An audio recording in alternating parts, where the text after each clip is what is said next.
So this tiny molecule could be the closest thing that we've found to slowing and in some cases even reversing certain aspects of aging. But is there enough evidence to actually back this up yet? On the one side, you've got scientists like David Sinclair and many different supplement companies hyping NMN up as, a breakthrough for longevity and anti-aging. But on the other hand, you've got researchers pointing to the actual human trials. Some impressive, some underwhelming, and some saying we need to pump the brakes on it. So today we're going to cut through the noise, and by the end of this video, you'll know exactly what NMN can do based on the current research, the human versus the animal studies, and whether it's actually worth your money right now. But first, welcome to my channel. My name is Bonnie. I am the Renegade Dietitian, here to share with you health and nutrition and lifestyle hacks and facts to help you optimize your health and live a thriving life as opposed to a mediocre one. So I will always be sharing evidence-based things wherever possible, but I also have my own opinions on things based on years of experience and also understanding that science is the last thing to catch up. So with that being said, if you like this video, please remember to hit the like button and subscribe to my channel so that I can keep making these videos. Okay, let's get into it. So what actually is NMN and why does it even matter?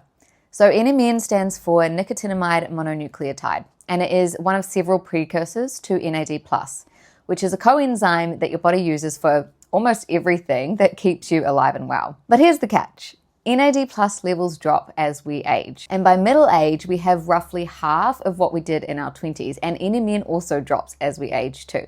Now, to make matters even worse, our ability to convert NMN to NAD+ also declines with age. So why is that even a problem? Think of NAD+ as your cell's ultimate multi-tool. So it's critical for things like energy production, for repairing damaged DNA, for regulating how your body uses different nutrients and hormones even, keeping your metabolism humming, and yes, even influencing how fast you physically and internally age. So it's a rather important molecule. Now, when NAD+ runs low, so does your resilience essentially, and that's when age-related things like fatigue and slower recovery and increased disease risk start creeping in. But it may not be all doom and gloom depending on your stance based on what the current research shows and what is available. So let's go through some of that now. So I'm going to start by going through what the human trials have shown and starting with the most consistent evidence to the more mixed evidence. So amongst the research, a consistent finding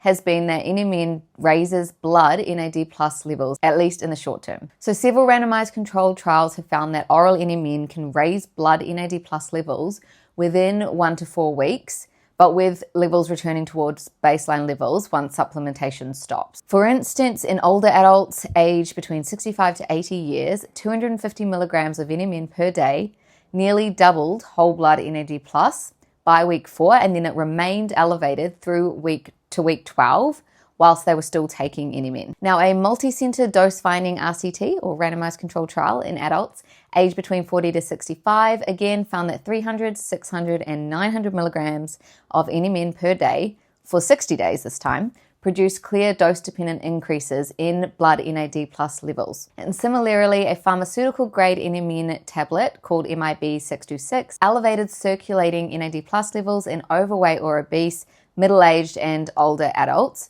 within 14 to 28 days, though again, levels fell back to baseline once supplementation stopped. So these were early phase and they were relatively short trials. Now, a 2024 meta-analysis concluded that NMN reliably boosts blood NAD+ levels supporting the previous trials, but noted that clinically relevant outcomes, so for example, things like performance and metabolic health or cognitive measures, etc., often failed to show significant improvements over the placebo groups. So overall, the key caveat is that most studies have measured NAD+ in the blood, not directly in target tissues, and while whole blood is a useful proxy, it doesn't confirm whether tissues are actually fully replenished. But that has been the most consistent and strong evidence nonetheless, and that is essentially what we were wanting NMN to do, right? When you take it, it's designed to increase NAD+ levels that decrease with age. So the studies do suggest that it does exactly that. So another reported benefit of NMN is its effect on blood glucose levels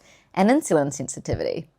So one 10-week trial in 25 postmenopausal women with prediabetes found that taking 250 milligrams of NMN per day improved muscle insulin sensitivity.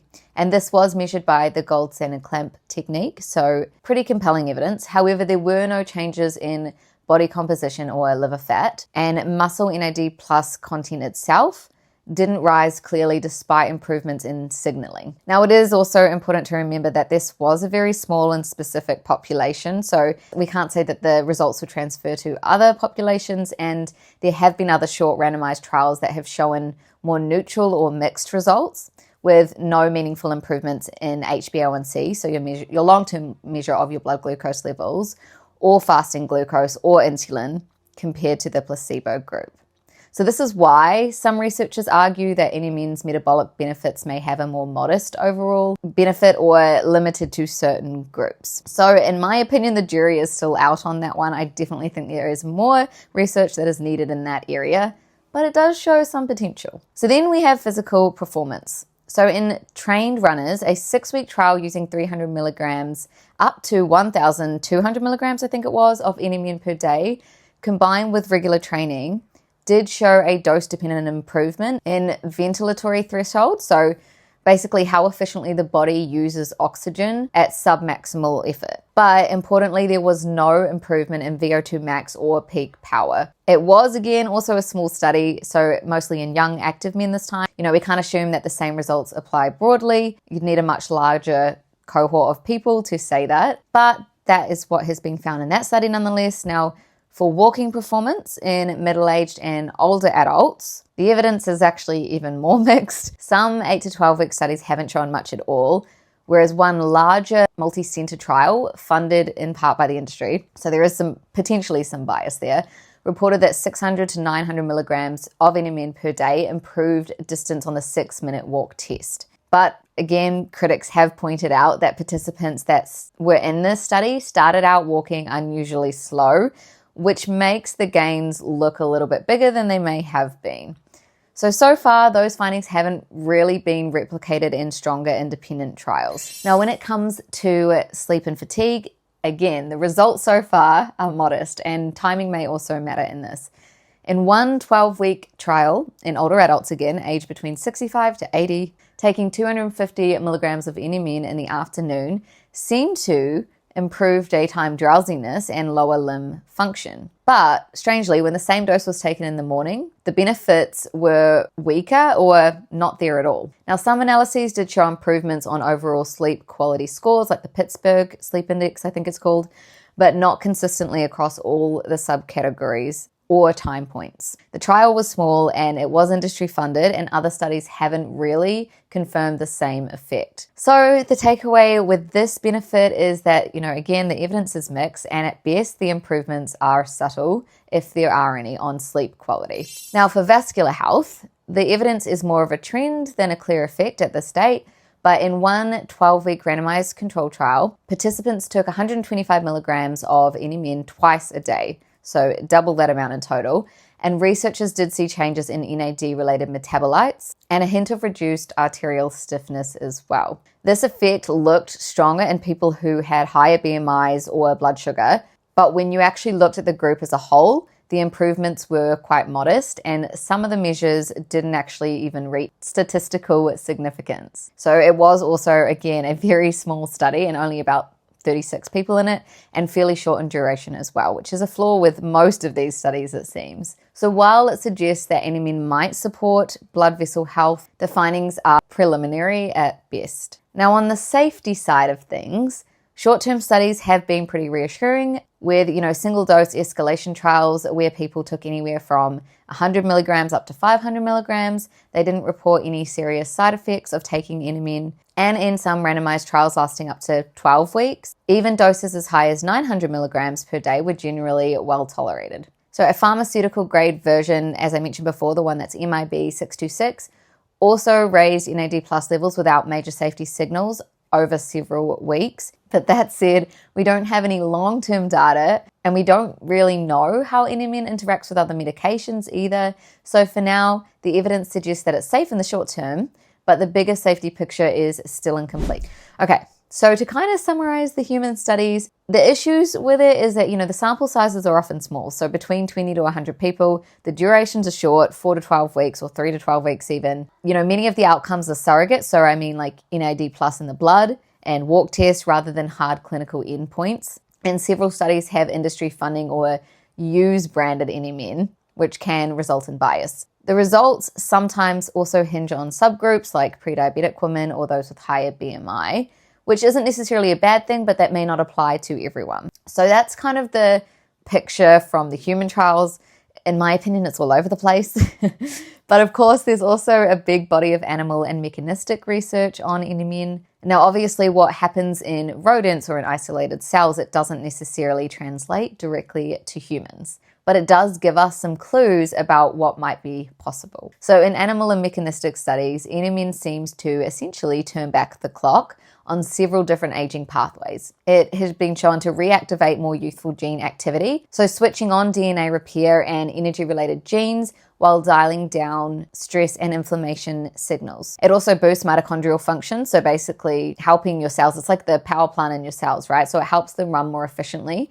So you get more energy out of the same amount of fuel. Vascular health has also been shown to improve or look better, with blood vessels becoming more elastic, and capillary density has been shown to increase as well, which could mean better circulation and oxygen delivery. Now in the brain, NMN appears to reduce inflammation and protect neurons from stress and even support memory and learning in animal models. It also seems to rejuvenate stem cells and restoring their ability to essentially repair and regenerate tissues, which I thought was a pretty cool finding. Now on the metabolic side, NMN has shown to improve flexibility, so helping the body switch more smoothly between burning carbs and burning fats. And in multiple rodent studies, it's blunted the natural weight gain that usually comes with age. Now again, these findings are preclinical. They are fascinating, but they don't guarantee the same effects in humans. They're more like a preview of what might be possible if future human trials confirm it. So with all of that being said, if you did decide that you wanted to take NMN, what would be an appropriate dose based on the research? So at the lower end, 250 milligrams per day has consistently shown to raise NAD plus levels in the blood. In one 10-week study, it even improved muscle insulin sensitivity, as we talked about before, in the women with prediabetes. And in older adults taking it in the afternoon, it seemed to reduce daytime drowsiness over 12 weeks. So that would be an appropriate dose if you're looking for results like that. When you go a bit higher, around the 300 to 900 milligram mark per day, you still see a dose-dependent rise in NAD plus levels, and a few performance signals like better ventilatory threshold in runners could potentially be another benefit, but VO2 max and peak power usually don't budge from the research that we currently have, that I've looked at anyway. So the bottom line really is just that most of the human data cluster around the 250 to 600 milligrams per day for about 6 to 12 weeks. So going higher hasn't consistently shown better results. And we just don't know about the long-term safety of it yet either. So if you're wanting to try it, I would say go for around the 250 to 500 milligram mark. And that's typically what most supplements available have anyway. Now, one question that I often see people asking is, what about liposomal NMN versus regular oral capsules? So liposomal just means that the NMN is packaged inside tiny fat bubbles, essentially, which may protect it through the gut and actually help with the absorption of it. There was actually a small 2025 double-blind study with only 15 healthy men, and it was over 4 weeks, and they compared liposomal NMN with standard NMN at 350 milligrams per day. And the liposomal group had a bigger rise in blood NAD plus levels, but it was short and it was small and not focused on clinical outcomes either. But for now, liposomal looks like it could be more efficient at raising NAD plus levels. But again, we need bigger and properly powered trials to know if that actually translates into real health benefits. But if you were wanting to try, again, 250 to 500 milligrams liposomal, and as always, please talk to your healthcare professional first, because we don't really know what this interacts with or the effects that it's going to have long term. So that kind of leads me to my last point, which is really, where do I land with this? I'd be lying if I said that, I didn't initially fall into the hype of it all at first. I definitely did before doing a little bit more digging and doing more research into it, both the good and the bad research. So my biggest takeaway is that the research pretty consistently shows that NMN does raise NAD plus levels in the blood.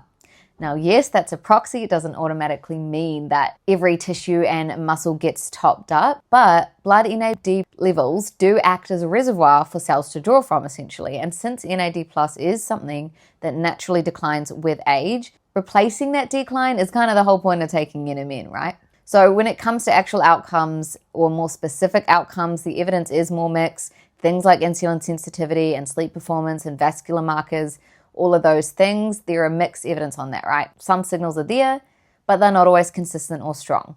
And that's why I'd say, NMN is definitely overhyped when people extrapolate too much from animal studies or early mechanistic data, which tends to happen a lot. But unlike some skeptics, I do think that it still has real potential, especially because it reliably raises NAD+, which is the foundation for it all. So it is for that reason that I actually do take NMN and have done for about 1.5 years now.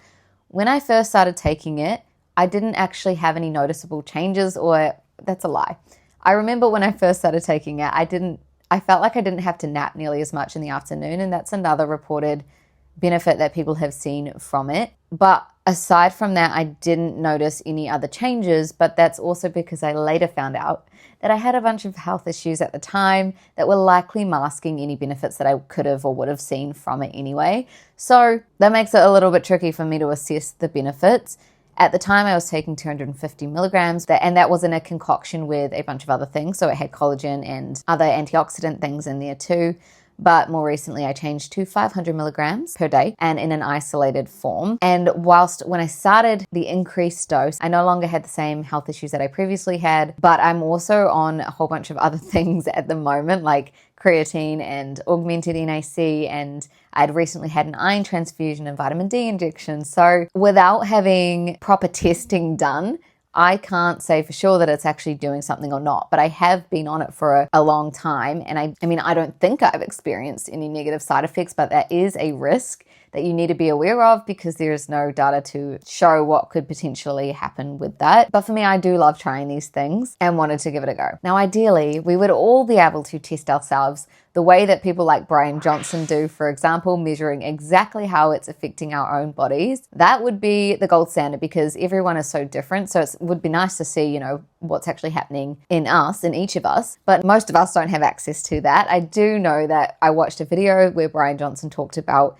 when he took NR and NMN, and he said they both work. So, I mean, that is somewhat promising. I mean, that's one person, that's not going to apply to everyone. It's not a trial, but it did show that it worked for him. So is NMN a miracle anti-aging cure?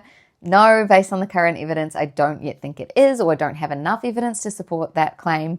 But is it promising? Yes, I definitely think it is, especially with how quickly it's been shown to boost NAD+ levels and with, a few encouraging early signals in certain groups. But there is so much more research that's needed in this area, and quality research with large cohorts and non-biased researchers and funding involved. So I know that this is one of those frustrating videos where you don't really get an absolutely clear answer, but my job is just to provide you with all of the evidence that I can at the time, my interpretation of it, so that you can make the best, most informed decision, because at the end of the day, everyone's going to react differently to these things. Everyone's going to have different experiences. I'm not here to tell you what's right or wrong, but I'm here to show you what there is evidence for to support at the time, and also the risks that may be involved and some of the limitations within the evidence. But I would love to hear from you if you have tried NMN and if you noticed any changes or benefits from it, because I know actually a number of different people that swear by the changes that they've noticed since taking NMN, like improved energy levels and recovery, and even benefits around arthritis and things like that. And of course, this may be related to changes that they make in their lifestyle and their diet at the time, who knows?